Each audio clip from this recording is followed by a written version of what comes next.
You know, winter weather is on the way. We've already had some pretty cold days, and it's a good time to make sure that your four-footed family members stay safe and warm. Joining us with some simple tips to make sure your pets have a safe and healthy winter season is our favorite veterinarian, Dr. J. Good morning.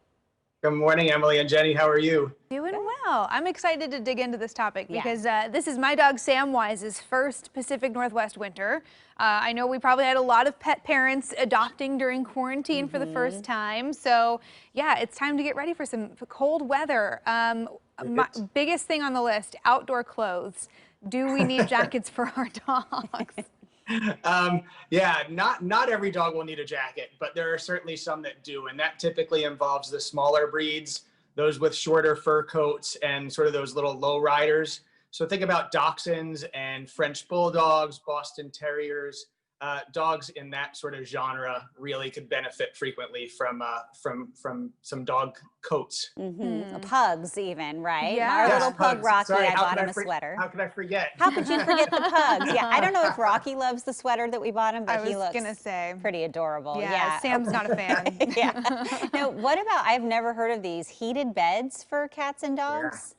Yeah, so for some cats and dogs, you know, having that little extra warmth in the heated bed will help. And there are several on the market, you know, plug-in and then other ones that just sort of radiate heat.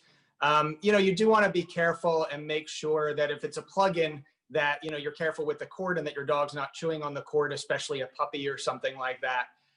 But also really nice for older cats, older dogs, pets with arthritis. That heat can really kind of help. So something to look into rather if you have one of those types of pets. Yeah, I know our heated blanket, our dog really likes that. My friend's new kitten, she's like, if I need him to go to sleep, I just put the heating pad out and he curls right up and he'll sleep on that all afternoon. So yeah, that can be a fun one. I know there is some caution though with heat. When you talk about like other heat sources in the home, your pet doesn't always know that your heater is not a place they need to be. Correct. And so I'm especially thinking about people who have adopted new cats during the pandemic, though established cats as well. But if they've been used to, say, jumping on your wood stove or your radiator or something like that in the summer months and the warmer months, they might get a really unpleasant surprise and then you a trip to the animal emergency room if they jump on the radiator or the wood stove when it gets cold and those things are firing on all cylinders. So be really careful. Maybe block access to those things or make sure that they have another place to lay. And that may also be another indication for a heated bed so that they could do it more safely and get that warmth. Okay, some good advice there. And then this next one is probably for cats mainly, I would think, since it's outside, to really use caution with those ice melters and any antifreeze. Yeah, so antifreeze is a big one this time of year, and there are pet safer antifreezes, and those are based on propylene glycol instead of ethylene glycol.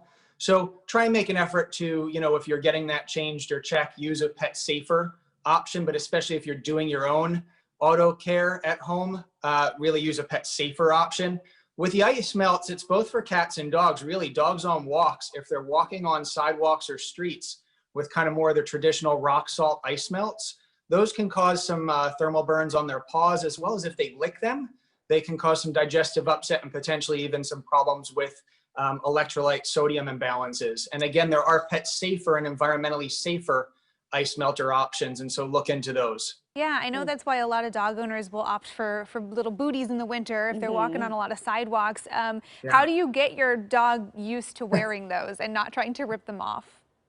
Yeah, well, it can take some time to acclimate them to them, and really patience, positive rewards, and going slowly and at their pace, you know, is really important.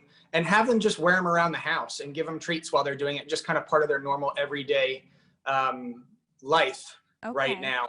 And I would say that those can be really important, especially for dogs with arthritis as they're going out on walks, especially if they've got the grip on the bottom. That can help them avoid slipping on ice. All right. Yeah, Sam was not thrilled with the sweater. He's going to be like, first clothes, now booties. Oh, man, we're going to have to start practicing. All right, Dr. J, thank you so much. And, of course, for more of Dr. J's pet tips and tricks, go to KOIN.com, click on AM Extra.